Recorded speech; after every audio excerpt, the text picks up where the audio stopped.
हरे कृष्ण कृष्ण कृष्ण हरे हरे, हरे राम राम राम हरे हरे। पाठ करছি শ্রীমদ্ ভাগবত গীতা। আজ শুরু করছি আমি কর্মসন্ন্যাস যোগ পঞ্চম অধ্যায়, শ্লোক নাম্বার 1। অর্জুন উবাচু সন্ন্যাসং কর্মাণং কৃষ্ণ পুনর্যোগং চ সংসসি যচ্ছেয় এতয়োরেকং তন্মে ব্রহ্মি সুনিশ্চিতম। অর্জুন উবাচু, অর্জুন বললেন, সন্ন্যাসম ত্যাগ, কর্মানাম সমস্ত কর্মের, কৃষ্ণ হে শ্রীকৃষ্ণ, পুনরায় যোগম ভক্তিযোগ চ ও সংসসি প্রশংসা করছো, যৎ যা শ্রেয় শ্রেয়স্কর, এ তয় এই দুটির মধ্যে, একম একটি, তা মে আমাকে, ব্রহি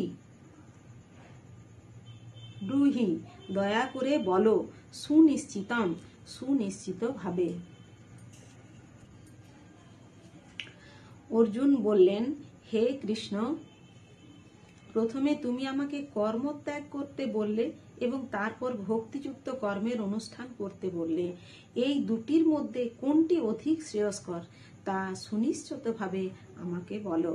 তাৎপর্য, ভগবদ্গীতার এই পঞ্চম অধ্যায়ে ভগবান বলেছেন যে শুষ্ক জ্ঞানের মানসিক জল্পনা কল্পনার থেকে কৃষ্ণ ভাবনাময় ভক্তিমূলক কর্ম শ্রেয়। ভক্তি যোগে ভগবানের সেবা শুষ্ক জল্পনা কল্পনার থেকে সহজতর, কারণ এই ধরনের কর্ম অপ্রাকৃত এবং তা সাধন করার ফলে মানুষ কর্মফলের প্রতিক্রিয়া থেকে মুক্ত হয়। দ্বিতীয় অধ্যায়ে আত্মার প্রাথমিক জ্ঞান এবং জড়দেহে তার বন্ধনের কথা বর্ণনা করা হয়েছে। বুদ্ধিযোগ বা ভক্তিযোগের অনুশীলনের মাধ্যমে কিভাবে সেই বন্ধন থেকে মুক্ত হওয়া যায় তার ব্যাখ্যাও সেখানে করা হয়েছে। তৃতীয় অধ্যায়ে ব্যাখ্যা করা হয়েছে যে যিনি জ্ঞানের স্তরে অধিষ্ঠিত হয়েছেন তার পালন করার জন্য আর কোনো কর্তব্য কর্ম থাকে না। আর চতুর্থ অধ্যায়ে ভগবান অর্জুনকে শিক্ষা দিয়েছেন যে সব রকমের যজ্ঞের পরিসমাপ্তি হয় জ্ঞানে। তবে চতুর্থ অধ্যায়ের শেষে ভগবান অর্জুনকে উপদেশ দিলেন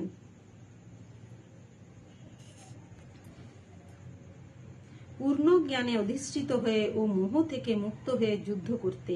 সুতরাং এইভাবে যুগপৎভাবে ভক্তিমূলক কর্মে নিয়োজিত হতে এবং জ্ঞানে অধিষ্ঠিত হয়ে কর্ম পরিহার করতে বলে শ্রীকৃষ্ণ অর্জুনকে বিভ্রান্ত করেছেন এবং অর্জুন তার সংকল্পে বিচলিত হয়ে পড়েছেন। অর্জুন বুঝতে পেরেছেন যে জ্ঞানের প্রভাবে কর্মত্যাগের অর্থ ইন্দ্রিয়গত সমস্ত কর্ম থেকে বিরত থাকা, কিন্তু ভক্তিযোগ সাধন করার মাধ্যমে যদি কর্ম করা হয় তাহলে কর্মত্যাগ করা হলো